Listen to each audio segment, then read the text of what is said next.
It's been more than 5 years since Hurricane Maria struck Puerto Rico in September 2017. But for those of us who lived through Maria and its aftermath, it still feels like yesterday.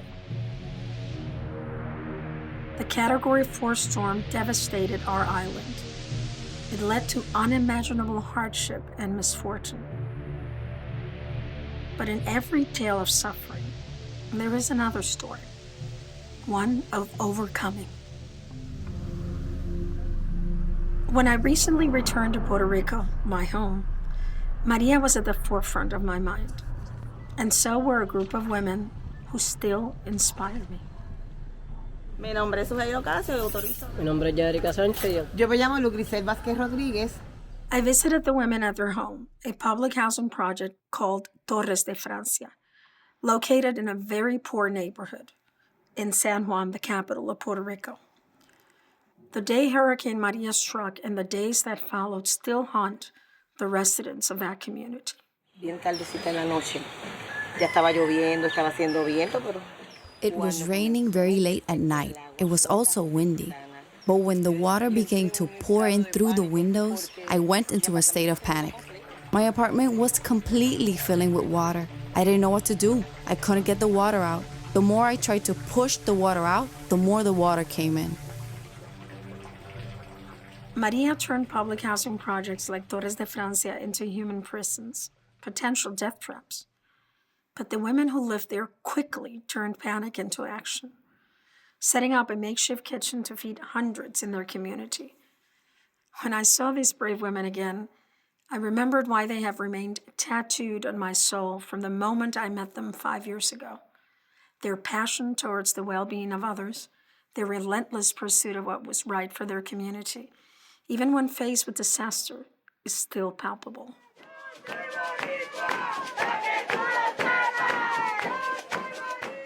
When there is a crisis and people's lives are at stake, there are only two options. You either stand up and speak up and take on whatever or whomever you must, or you stand down and be quiet and allow yourself to become complicit to a narrative that will only end up costing more lives.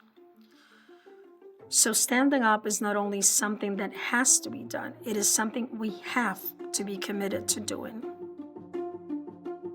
The women of Torres de Francia never thought they had an option, a plan B. They just did what had to be done. They knew, after Maria hit, their community faced starvation if they did not act quickly. Sometimes doing the most ordinary thing, like cooking, is the most heroic thing that can be done under extraordinary circumstances. And it begins with a simple act of will. Vamos a empezar de cero, pero empezamos. We're going to start from scratch, but we are starting. Welcome to Sheroes, a new podcast from Aussie. I'm Julene Cruz. I was the mayor of San Juan when Hurricane Maria tore across Puerto Rico. In my career as a public servant, I've been fortunate to witness what it takes to fight today's battles for social change. Sheroes, it's about women creating transformational change for the world, and they're doing it one community at a time. Each episode, we will meet an activist, advocate, or citizen working to make her corner of the planet a better place. These are the stories of women who lead from the heart. Stories we hope might inspire you to take action when your time comes.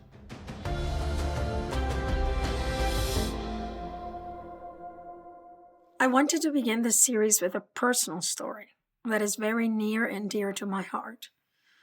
I realized during Hurricane Maria that as long as a tragedy touches another human being, it's also touching me, and that I had to use my platform and my voice to help others be heard.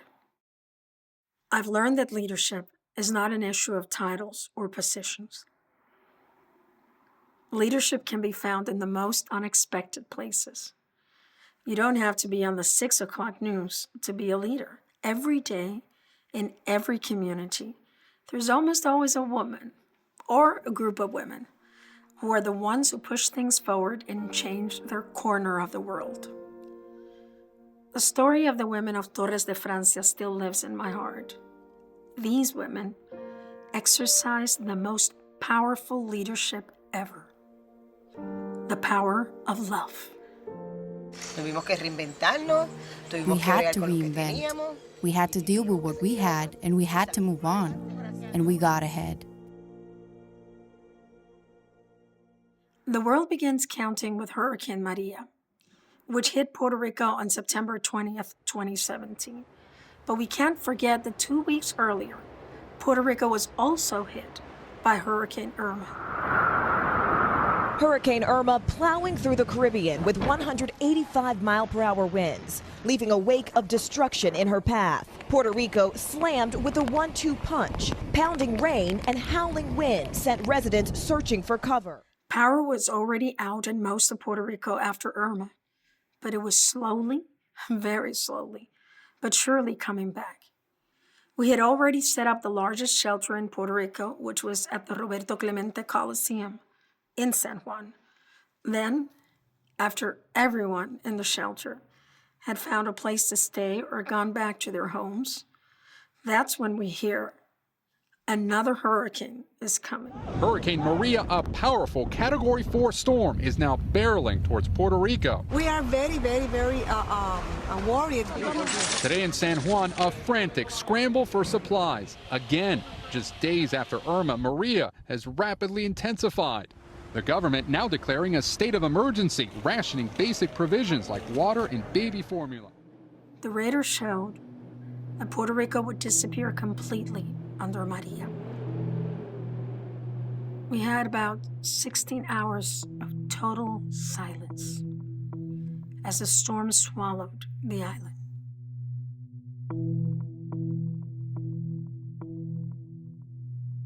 Then, around 7 o'clock that night, I went out with some members of the Emergency Management Office to explore the damage.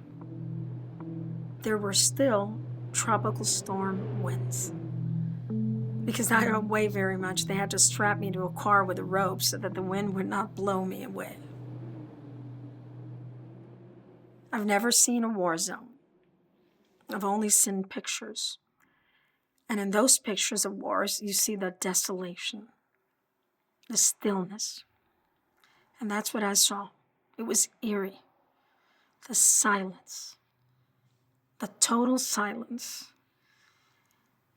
It was only broken by the cry of someone who needed help. And that's when we knew we needed to go out every night to search for those who needed us. Late that night, we started doing exactly that. We would find people that needed help, and we brought them back to the shelter. The first pictures now coming in from Puerto Rico after taking a direct hit. Hurricane Maria slamming into the island, and as you heard, one official saying the island is destroyed. 150-mile-an-hour winds ripping buildings apart, knocking out power everywhere. All of the electricity is out tonight. Things got worse by the hour. There was no running water, no communications, no working elevators. Buildings were becoming human cages, especially for people with mobility issues. It was tough to get help. It was even tough to get news. And on top of that, we were not getting much help from FEMA, the Federal Emergency Management Agency, even though Puerto Rico had been a U.S. territory, a colony of the United States since 1898. People had to become the first line of response. Puerto Rico's in need of many things, massive amounts of food and water being delivered, but getting them distributed certainly is a challenge on that island. Let me tell you what FEMA thought was food. I keep a photograph of that FEMA care package, and I still get mad just looking at it. The package had potato chips, beef jerky, chocolate pudding, applesauce, and I will never forget this. A perfectly wrapped package with a plastic fork, knife, spoon, salt, and pepper.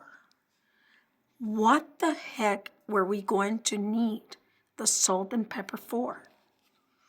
FEMA would come and leave the food packages with the local leaders and then leave. It was soon evident that the U.S. government was not going to do more. I had had enough. I am mad as hell. I beg you to take charge and save lives. We are dying here. And I cannot fathom the thought that the greatest nation in the world cannot figure out logistics for a small island.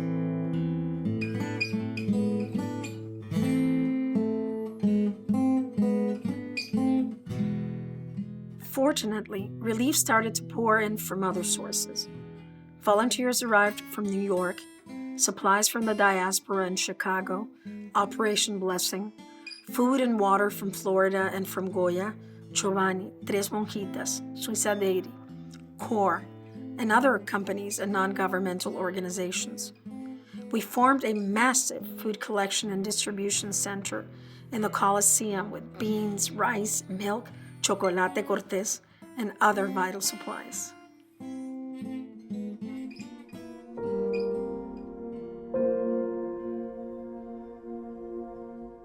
Thanks to this relief, we were able to give breakfast, lunch, and dinner to about 65 elderly homes across San Juan. I happened to visit one of these homes a couple of weeks after Maria hit. They had run out of water and out of diesel for their generators. While I was out in front of the home, a woman approached me on the street. She said, "We're from Torres de Francia." And she pointed to the public housing building behind her. "We need your help." I thought, so does everybody else. But there was something about the way she looked at me. Most people that we saw had given up. You could tell it in their eyes. They had that glazed stare that looks at nothing. But Luz Grisel Vázquez Rodriguez had this sharp look on her face. They say the eyes are the windows of the soul. Well, she took the windows out and shot right through my soul. And I could tell that she wasn't going to give up. She wasn't going to take no for an answer. I could tell this was a woman with a mission and that nothing was going to distract her from that mission. I saw some of myself in her. I saw some of my mother in her, some of my grandmother in her. So I told her I would be there soon. She told me, "I am going to hold you to it."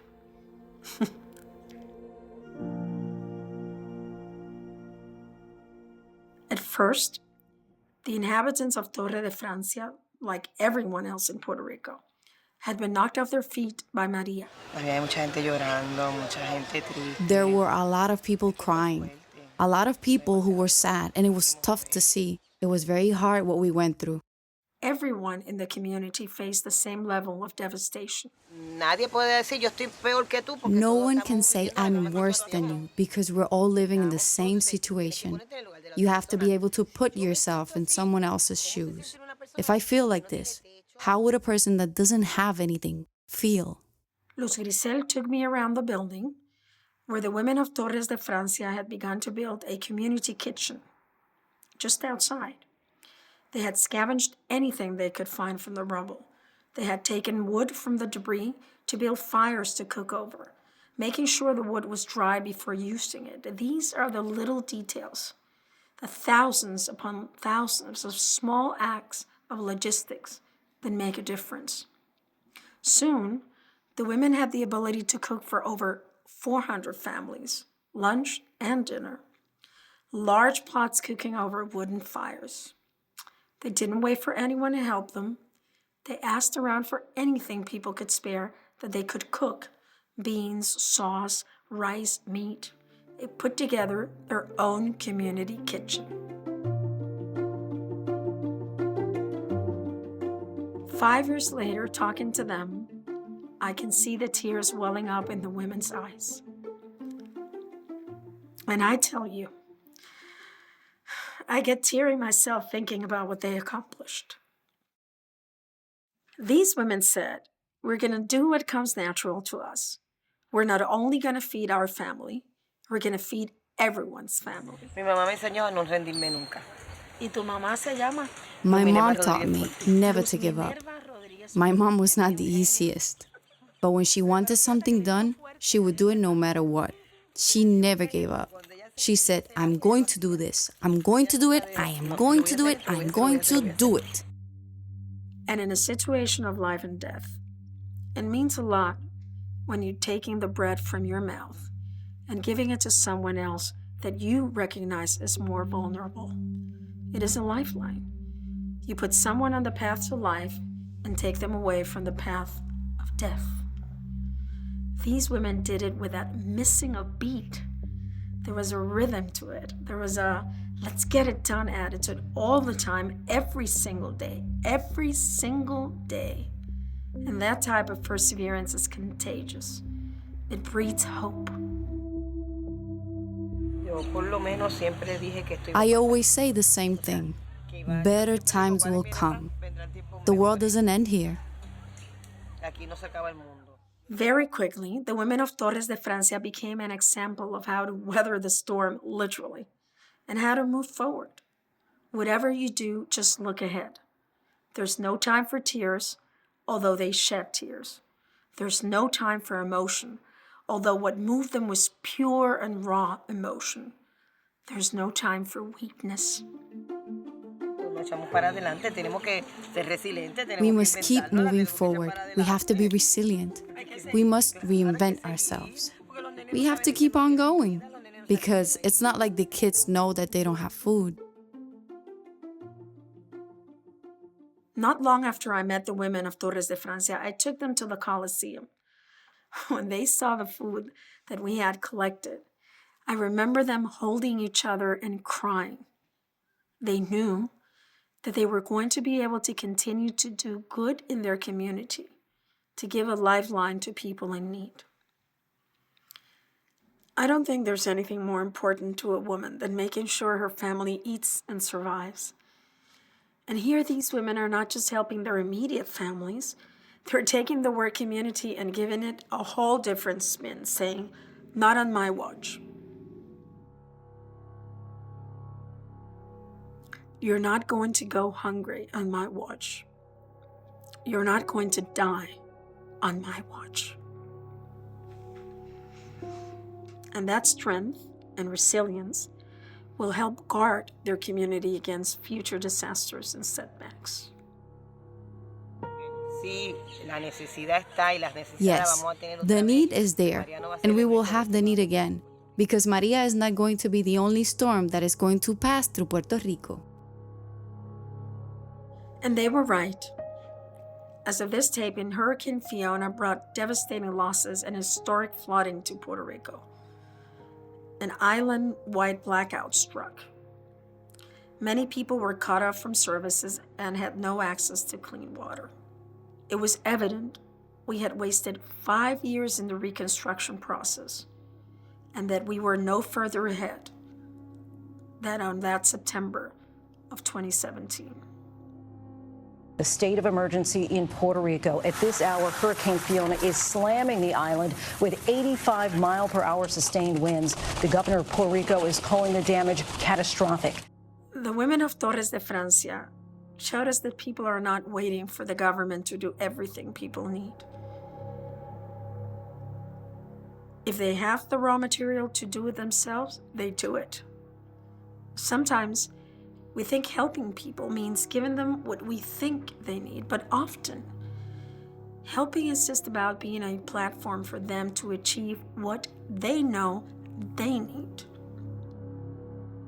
When other people and organizations came over to us and said, we need help in the community, I would respond, do you have a place where you can cook? I would talk to the women of the community and say, all right, if you can cook, I can give you the food. Using the model set up in Torres de Francia, we put together 26 additional community kitchens around San Juan and a 27th for the students of the University of Puerto Rico. It was amazing. The organization was impeccable. What happened as a result of those women at Torres de Francia was that communities began to understand that the strength was within them and that they didn't need to look outside of the community. Their heroes were living amongst them. They were already there.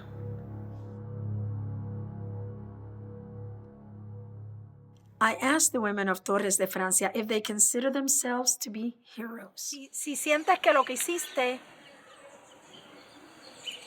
fue un acto heroico. No, para nada. No, not at all. I understand that what I did, I will always do, because I will help those in need. But to do what they did, you need a good heart. And the most powerful tool these women had was their ability to love and lead with an open heart. When all there is around you is darkness, literal darkness, then acts of love are like sparks of lightning. In a situation like that, when we're all having problems with our necessities, I believe it's not thinking about taking credit for being the hero, but how to help each other as a community. For me, this isn't the story of women cooking to feed people. This is a story of women using food as a platform to redirect desperation and instill hope. They used food to engage, and they engaged because they love. And as a result, they did what FEMA couldn't do. And I often wonder to this day, how can the experts not get it done when these women did get it done? That's what, to me, makes them sheroes. They took a very difficult situation and they brought life out of the clutches of death. They took care of one another. They became the ultimate relief organization.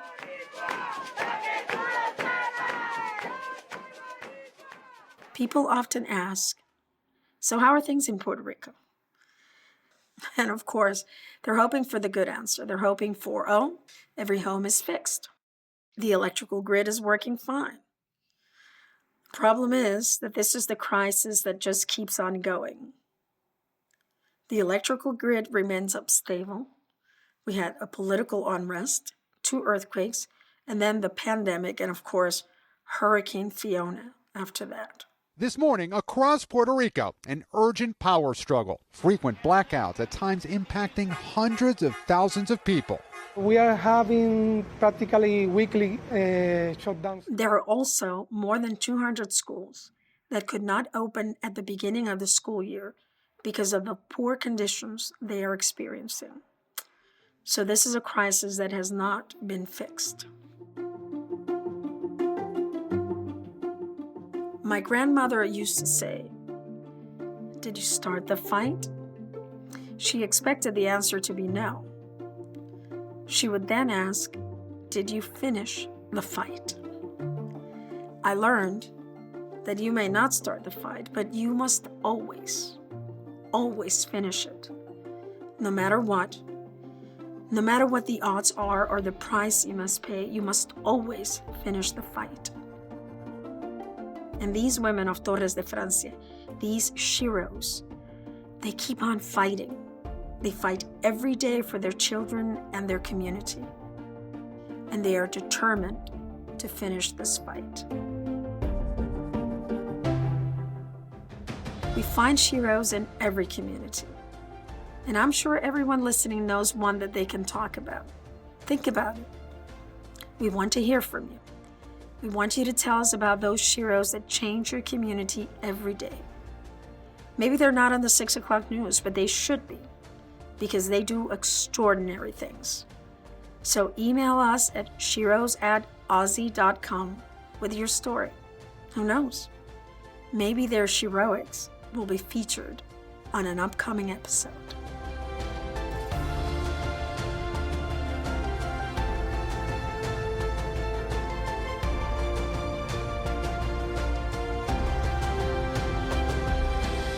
Sheroes is an Aussie production. I'm your host, Julene Cruz. This episode was produced and engineered by Pamela Lawrence and written by Sean Braswell. Special thanks to Team Rogers, Roberto Titotero in Puerto Rico, and Bev Watson. Make sure to follow Sheroes on Apple Podcasts and subscribe on Spotify, iHeartRadio, or wherever you get your podcasts.